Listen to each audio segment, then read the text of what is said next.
बार पार्वती जी ने गणेश जी से पूछा कि वैशाख मास की कृष्ण पक्ष की चतुर्थी को कौन से गणेश का किस विधि से पूजन करना चाहिए एवं उस दिन भोजन में क्या ग्रहण करना चाहिए। श्री कृष्ण बोले, हे राजा युधिष्ठिर, इस कल्याणदात्री चतुर्थी का व्रत जिसने किया और उसे जो फल प्राप्त हुआ मैं उसे कह रहा हूँ। प्राचीन काल में रतिदेव नामक प्रतापी राजा हुए जो कि शत्रुओं के विनाशक थे। उनकी मित्रता यम, कुबेर, इंद्रादि देवों से थी। उन्हीं के राज्य में धर्मकेतु नामक एक ब्राह्मण रहता था। उसकी 2 स्त्रियां थी, एक का नाम सुशीला और दूसरी का नाम चंचला था। सुशीला नित्य ही कोई न कोई व्रत किया करती थी, फलतः उसका शरीर बहुत दुर्बल हो गया था।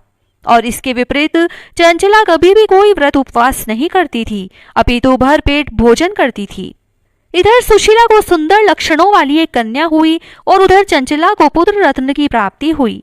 यह देखकर चंचला बारंबार सुशीला को ताना देने लगी, अरे सुशीला, तूने इतना व्रत उपवास करके शरीर को जर्जर बना डाला, फिर भी एक कन्या को जन्म दिया। मुझे देख, मैं कभी व्रत के चक्कर में न पड़कर हष्ट-पुष्ट हूँ और वैसे ही बालक को भी जन्म दिया है। अपनी सोच का व्यंग सुशीला के हृदय में चुभने लगा। वह विधिवत गणेश जी की और भी ज्यादा उपासना करने लगी। जब सुशीला ने भक्ति भाव से संकट नाशक गणेश चतुर्थी का व्रत किया तो रात्रि में गणेश जी ने उसे दर्शन दिया। गणेश जी ने कहा कि हे सुशीले, तेरी साधना से हम अत्यधिक संतुष्ट हैं। मैं तुम्हें वरदान दे रहा हूँ कि तेरी कन्या के मुख से निरंतर मोती और मूंगा प्रवाहित होते रहेंगे।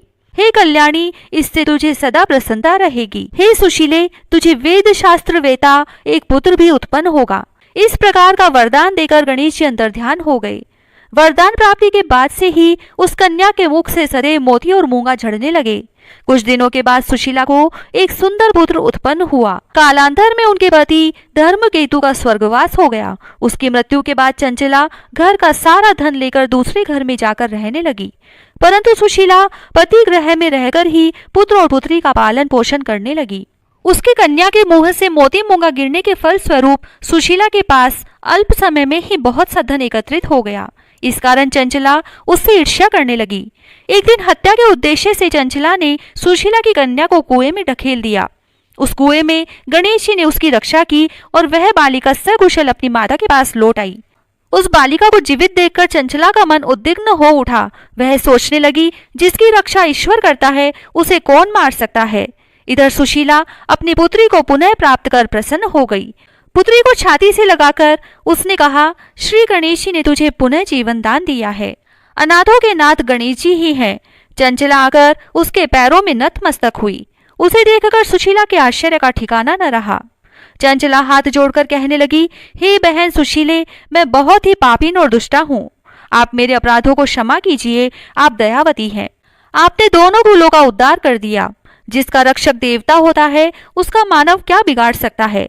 जो लोग संतों एवं सत्पुरुषों का दोष देखते हैं वे अपनी करनी से स्वयं नाश को प्राप्त होते हैं। इसके बाद चंचला ने भी उस कष्ट निवारक पुण्यदायक संकट नाशक गणेश जी के व्रत को किया।